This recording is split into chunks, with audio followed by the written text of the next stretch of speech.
Hello, everyone. Sorry about that.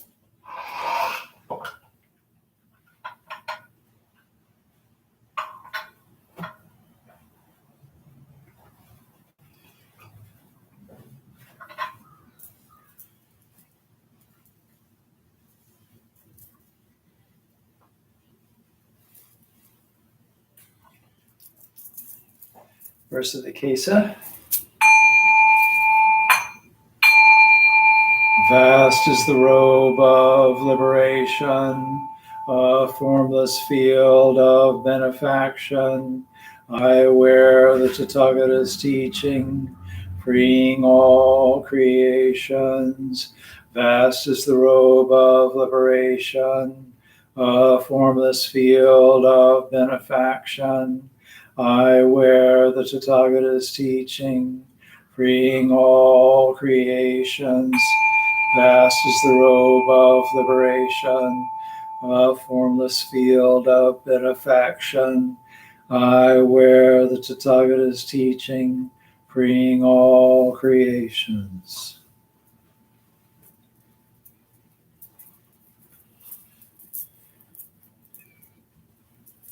Gata of Atonement. All harmful karma ever committed by me since of old, on account of my beginningless greed, anger, and ignorance, born of my body, mouth, and thought, now I atone for it all.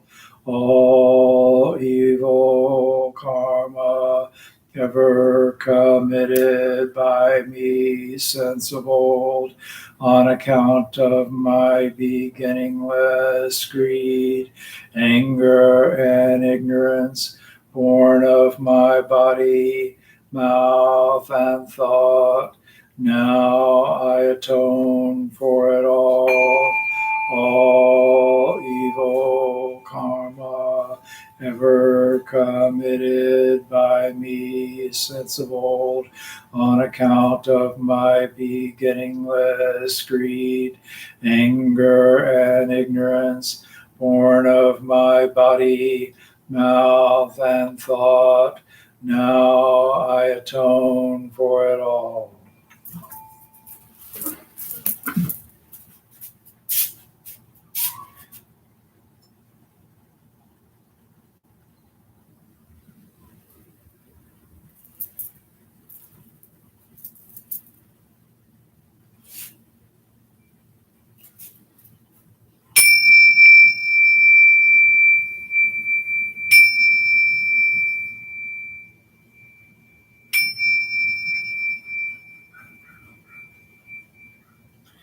Fragrance of this incense invites the awakened mind to be present with us now. Fragrance of this incense fills our room, protects and guards our minds from wrong thinking. Fragrance of this incense unites us with precepts, concentration, and insight. We offer it for all beings.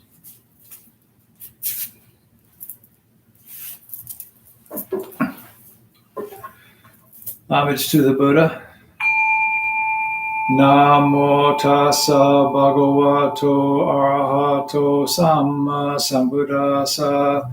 Namo tassa bhagavato arahato samma sambuddhassa. Namo tassa bhagavato arahato samma sambuddhassa. I go to the Buddha for guidance. I shall become one with the Buddha. I resolve that I shall each day follow the way of life he laid down for us to walk and awaken to his supreme wisdom. I go to the Dharma for guidance. I shall become one with the Dharma. The gates of Dharma are manifold. I vow to enter them all. The goal of wisdom is ever beyond. I shall attain it. I go to the Sangha for guidance. I shall become one with the Sangha. In the spirit of universal fellowship, and as a member of the Sangha, I pledge myself to strive for the enlightenment of all beings. The Metta Sutta. This is what should be done by one who is skilled in goodness and who knows the path of peace. Let them be able and upright, straightforward and gentle in speech, humble and not conceited, contented and easily satisfied, unburdened with duties, and frugal in their ways, peaceful and calm and wise and skillful, not proud and demanding in nature. Let them not do the slightest thing that the wise would later reprove. Wishing in gladness and in safety, may all beings be at ease. Whatever living beings there may be, whether they are weak or strong, omitting none, the great or the mighty, medium, short, or small, the seen and the unseen, those living near and far away, those born and to be born, may all beings be at ease. Let none deceive another or despise any being in any state. Let none through anger or ill will wish harm upon another.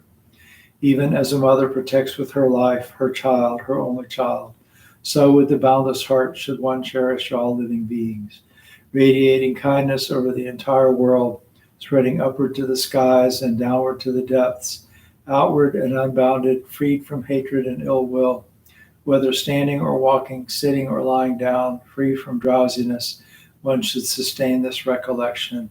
This is said to be the sublime abiding. By not holding to fixed views, the pure-hearted one, having clarity of vision, being freed from all sense desires, is not born again into the world of suffering. May I be happy and well. May no harm come to me. May I learn compassion. May all my friends, family, and those I love be happy and well. May no harm come to them. May they learn compassion. May all those troubled in body and mind and spirit be happy and well. May no harm come to them. May they learn compassion. May all those who have hurt me in body, mind, and spirit be happy and well. May no harm come to them. May they learn compassion. May all those who I have hurt in body, mind, and spirit be happy and well. May no harm come to them. May they learn compassion. May all my enemies be happy and well. May no harm come to them. May they learn compassion. May all living beings be happy and well. May no harm come to them. May they learn compassion.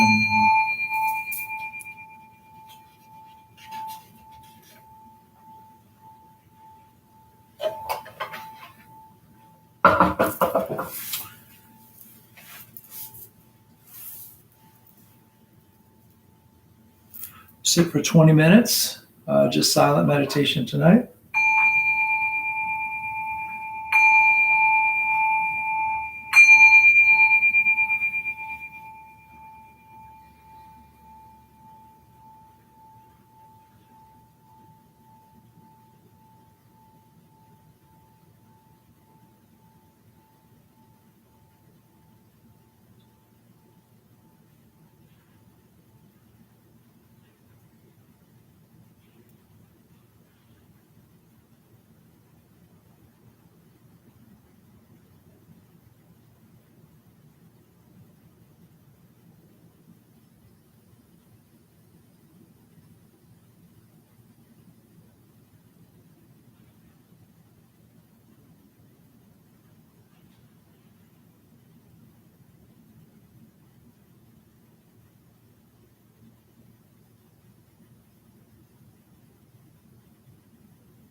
Buddha nature pervades the whole universe, existing right here now, and offering flowers, candles, and incense, hearing the Dharma and training the mind, great merit is attained.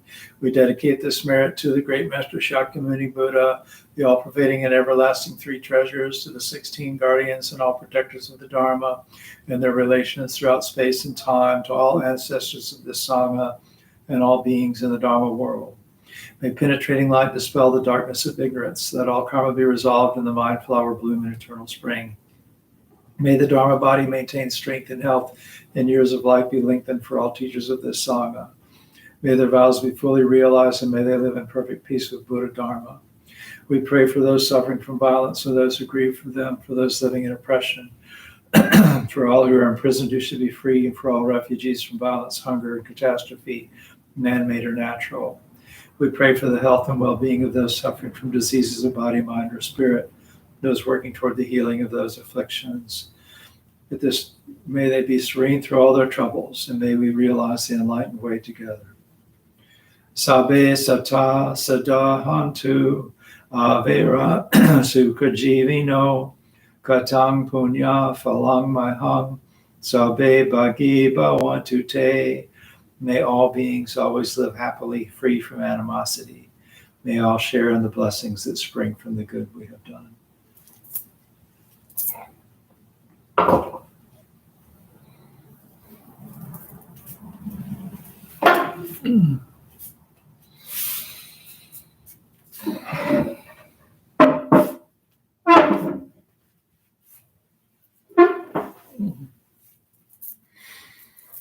Hello, everybody. It's good to see you here. Nice to see your hellos.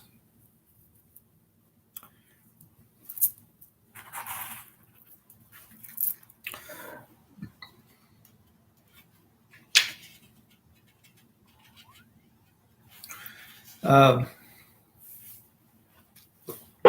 been playing with Lao Fan's 4 lessons again. I've talked about this in the last 6 or 8 months at some point. This little book that I kind of found as I was clearing out Buddhism books and realized I hadn't read this one, and I don't know if somebody had given it to me.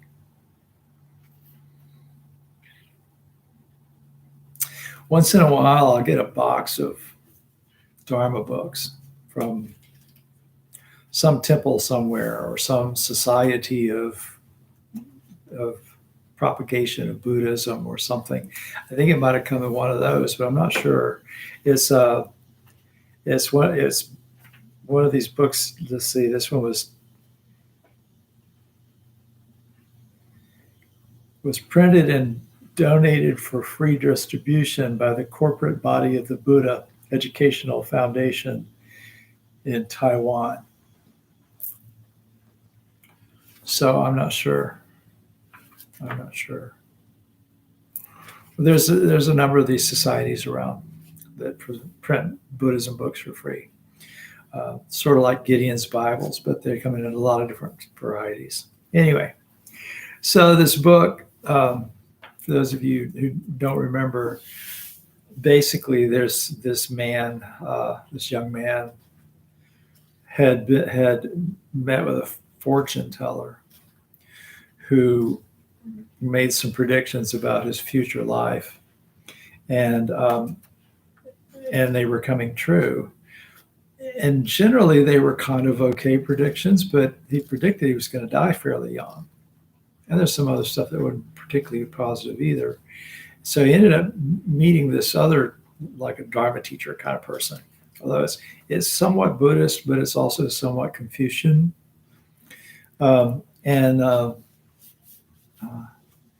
And this Dharma teacher said, well, you can change this. You're not stuck with whatever this destiny is. And he told him how to change it. And it was all about basically doing good. If you do enough good, you change your outcomes. And so I've been kind of using this book in my personal practice in some ways. And there's this section here that I wanted to share with you. It is easier for those who have money and power to accumulate merits and virtues than for those who are poor. However, if one refuses to cultivate goodness when the opportunity presents itself, then it would truly be a shame. For those who are without wealth and status, doing good things for others is difficult. However, if one can help others in the face of difficulties, it will be even more valuable. There are many ways to help others whenever the opportunity presents itself. This can be simplified in the following 10 important categories. I'm not going to read all 10 categories, but the first one is to support the practice of kindness. Not just to be kind, but to support the practice of kindness. He says, what does to support the practice of kindness mean? Emperor Shun lived during several thousand years ago.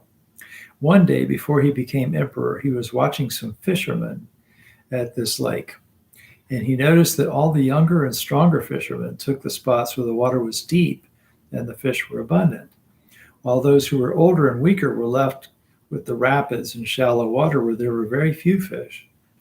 When Shun saw this, he sympathized with the older fishermen.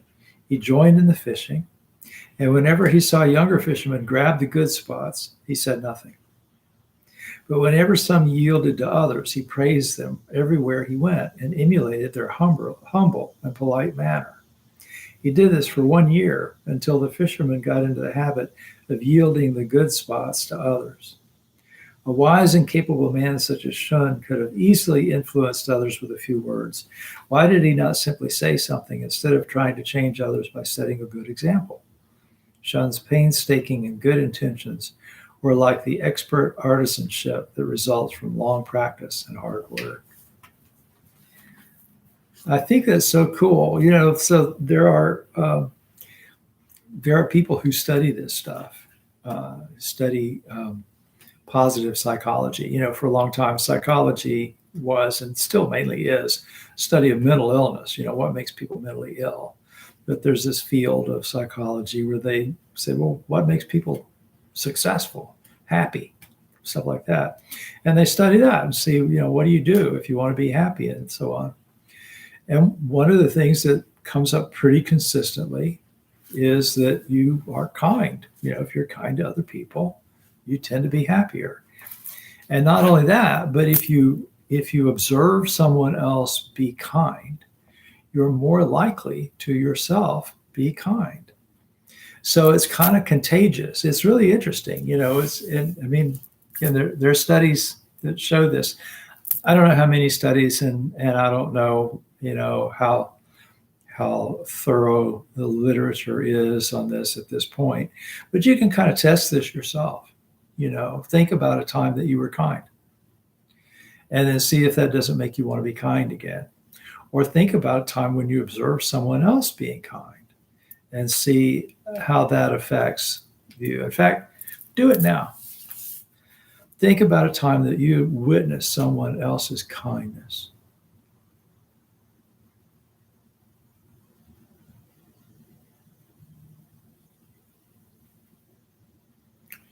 And now see if the evening goes on.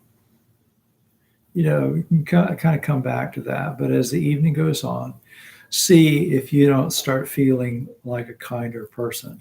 And thank you, critically thinking. Yes, it is great stuff, And if you look at like the Greater Good Center at Berkeley, that's one of the places where they research this. And there's a journal of positive psychology. You find things about it in there. And it's really neat because you read this and you see over and over again that science kind of confirms the kind of stuff that Buddhism was talking about, thousands of years ago. It says, if you practice kindness, you're going to live in a kinder world. So it's interesting. And I like, the way he talks about, rather than saying, hey, you should let this old guy have the good spot, modeling that behavior and rewarding it when you see someone do something right. And this is, when I was in grad school at Rollins, at the business school, there was a book I can't remember if it was one that we read or one that I just happened to read while I was in business school because it was kind of trendy. But it was about, changing management styles and the whole.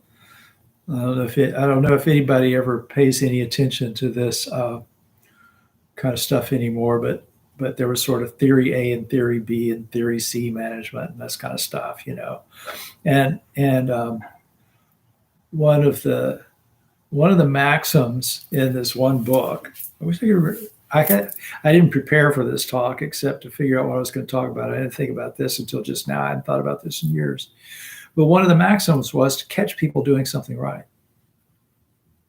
The natural thing with management is to catch people doing something wrong. It's real easy to spot when someone's doing something wrong. It takes a little more effort to spot when they're doing something right and to point it out to them. Hey, look, this person did something good. Interestingly enough, I think that attitude has become more common in management since then, although, I haven't worked in a whole lot of companies, but, generally speaking, that sort of attitude has pervaded, has become a little bit more pervasive. I'm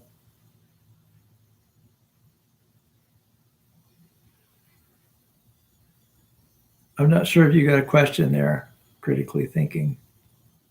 You said sorry. I'm not sure what you're sorry about. Anyway, but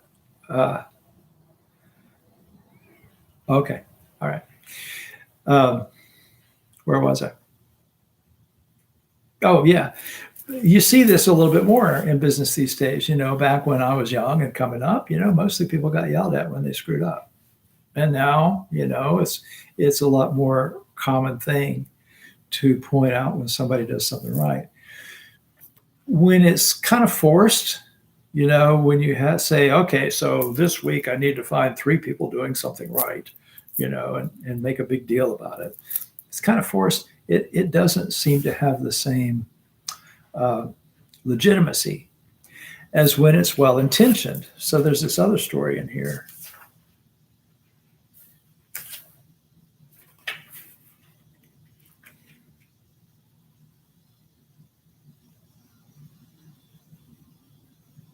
Can't find it.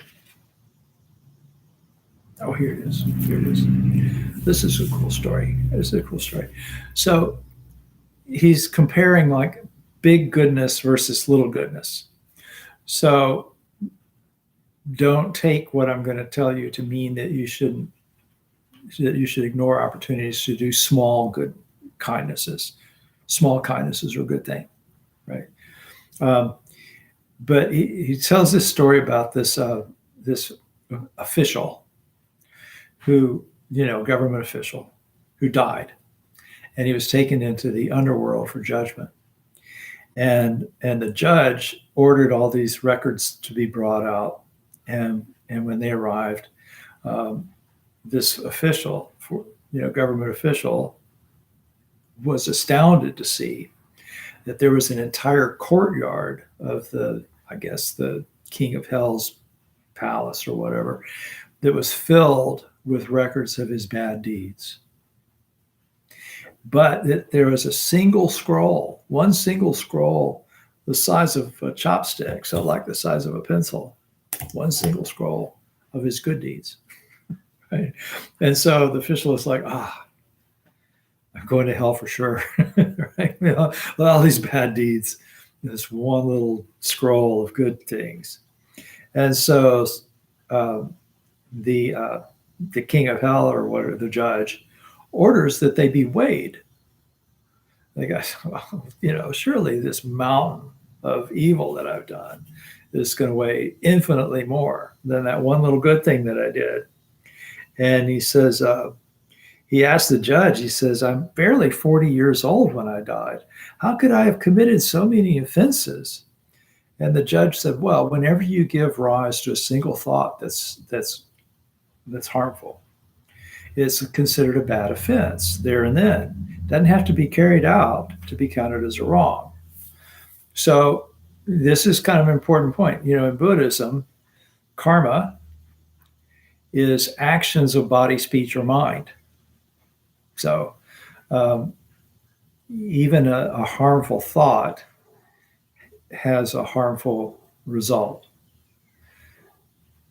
That doesn't mean that if a harmful thought arises unbidden, that's negative karma. But if a harmful thought arises and then you think about it some more, you know, revenge fantasies and things like that, that's harmful actions. So the guy's going, okay, well, I must have had, gazillions of harmful thoughts about people, thought nasty things about folks and stuff like that. And then he says, well, what's on that single scroll? And the judge said, once the emperor planned to build a great stone bridge, and you opposed the project due to the hardships that it would cause the tens of thousands of people needed for the work. That's a copy of your objection. So, back then to build a bridge, especially a stone bridge, was lots of work, took lots and lots of people. And people died doing things like that, building roads and bridges and that kind of stuff, because they had to literally carve stone out of the mountain with their bare hands and carry it. People worked themselves to death and died from dehydration, died from accidents and stuff like that. Plus, they would probably go out and conscript people, and force them. This was work for an emperor. So, they didn't post a job listing, and, if you didn't get enough applicants, you raise the salary or whatever. They just go out and say, hey, you're leaving your family, you're coming to work on this bridge, and maybe you're going to die, right? And so, so the judge said, so this guy said, I made this proposal. The judge said, this is a copy of your objection. And the official said, well, I did make that proposal, but the emperor dismissed it and proceeded with the project anyway. What I said had no effect on the matter. How can it bear so much weight against all my offenses? I missed the part where they weighed them. They weighed a courtyard full of scrolls of bad deeds against this one little pencil-thin scroll of goodness. And the one scroll was heavier. So the judge is explaining your motivation was to save suffering, was to do good and to avoid suffering. It says, although the emperor rejected your suggestion, your one thought of kindness for all those people was very great. If the emperor had accepted your idea, then the good performed would have been even better. But when one is determined to do good for the benefit of all people, a small deed can result in great merits. But if one thinks only about benefiting oneself, then even if many deeds of kindness were performed, the merit would still be small. That's pretty profound when you think about it. You can do good things, but if you're really just thinking of yourself, the merit is less than if you try to do something, and even if you fail, but if you try to do something to benefit others, the merit is greater. Because why? One is motivated out of kindness, out of a desire to help others, and the other is motivated out of selfishness, out of greed or attachment or whatever. So there's not really some judge up there weighing merits of things. There's not. You don't really have a courtyard full of scrolls of every time you've had a lustful fantasy or whatever, right? But the effect on your mind is where the karmic effect is first. When you do good, you get a good result in your mind. This mind, not your head, not the academic mind, the intellect, but in your heart, in your spiritual mind. And when you resist the urge to do harm, that is also meritorious. And that has an effect on your heart also. It helps cleanse it, basically.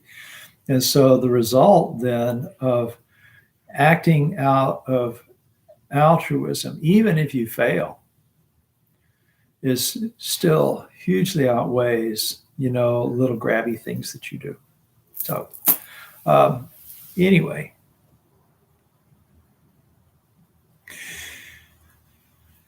Does the mind get enriched through suffering more than just witnessing stimuli? So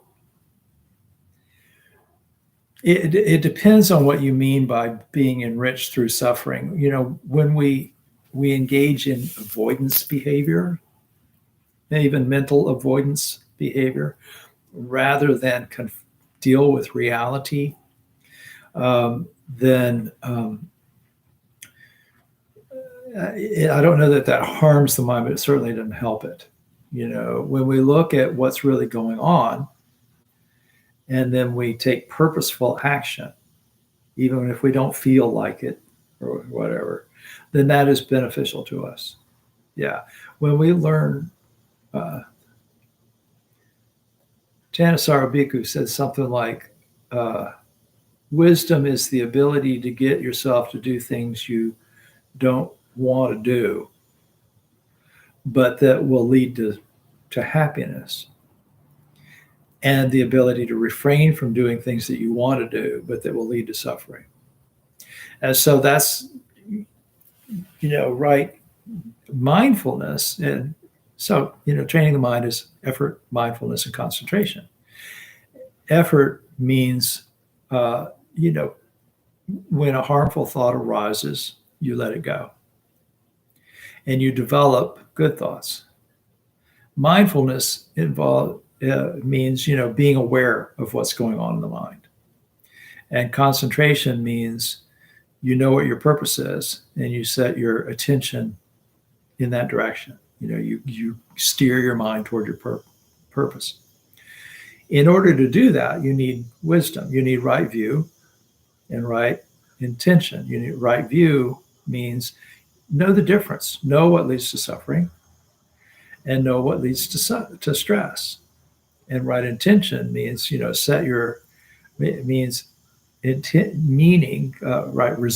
resolving to do that which leads to happiness and freedom, and to refrain from that which leads to stress. So all these things working together. And whenever you face a situation that's uncomfortable, but where something needs to get done, and you do it in an appropriate, non-harmful way, and that kind of thing, then yeah, that strengthens your mind, makes your mind more resilient. Yeah.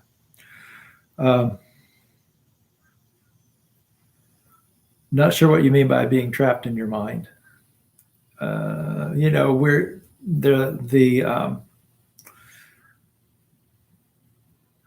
the metaphor is usually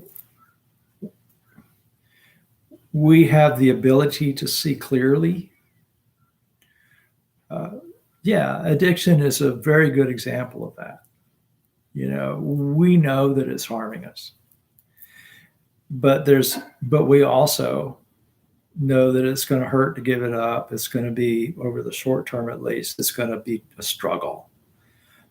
We don't know for sure what the benefits are going to be of the renunciation. This is a Buddhist term, not a Buddhist term, but it's a term that comes up in Buddhism.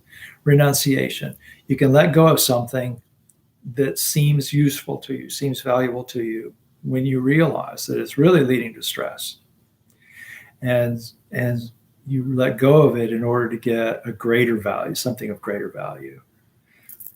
Trading candy for gold. You like chocolate. You got an ounce of chocolate. Chocolate's tasty. Somebody offers you an ounce of gold. If you trade it, the ounce of gold is worth more. So